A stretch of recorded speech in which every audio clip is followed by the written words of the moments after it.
Okay, in this video, I'm going to talk about reading fiction. So let's just go ahead and jump right in. To start with, here I put some pictures of literary works. As you can see, short stories, poetry, picture books, graphic novels, and some more examples. They are literary works, and here specifically there will be narratives. Okay, and this video is divided into two parts actually. The first one is developing effective reading strategies for understanding and responding, and the second part is developing effective reading strategies that will be for analyzing and interpreting, which is higher level of reading strategies. And in this video that will be only for understanding and responding. For the second part will be delivered in the upcoming video.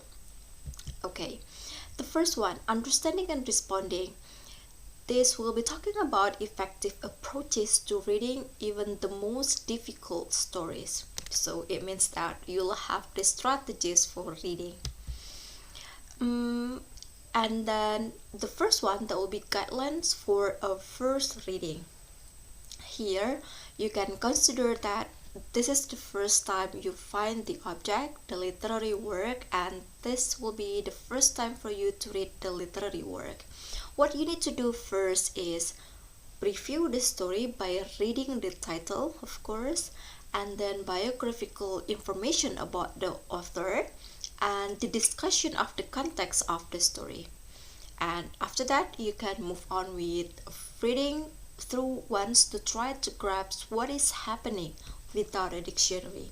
So what you need to do first, you read it. Just you read it and then try to grasp what the story is about without trying to understand every single detail in the story. And right after that, you can continue with using guidelines for using contextual clues to guess at meaning.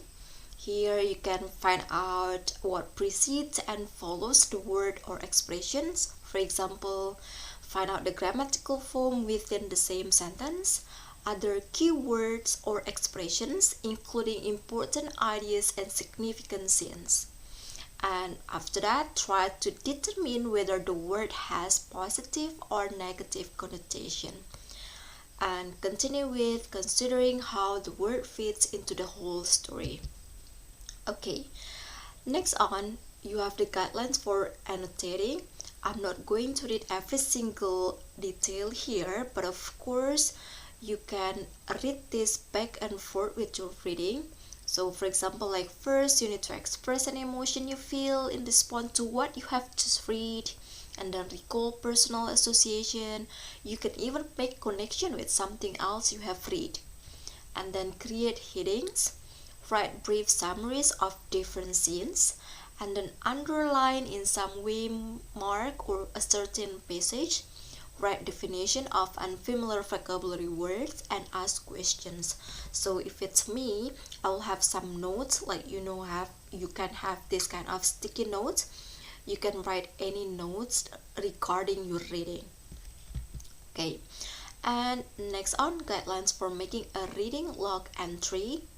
Again, here you have some clues as the guidelines for you, and then guidelines for making double entry notes. Here even you can go higher by copy a passage from the story onto a sheet of paper. So if before only in terms of your understanding, then here you can do some actions, for example by copy a passage, and then in the left hand column, for example, you can write what you think about the passage, what it means, and on the right column you can question your own interpretation of the passage, and here you can also explore what else the passage might mean. So that is for the first step, which is understanding and responding. And here again, you have 4 ideas to do that. Preview the story by reading the title, biographical information and the discussion of the context of the story, read through once to grasp what is happening, and then reread and annotate the story. This, you can identify any unfamiliar vocabulary words, write in your reading log to explore your initial reactions to the story, and if you have got the chance, you can discuss your reaction with your classmates. Okay, I think the main idea that I would like to tell you here, reading literary work is not easy. So if you have tried to read it at the first try and you find it difficult, don't worry about it, because you can have your second, third, and many times of reading in order for you to understand the story and respond to it. And for further level, that will be analyzing and interpreting. For this part, that's it, and thank you.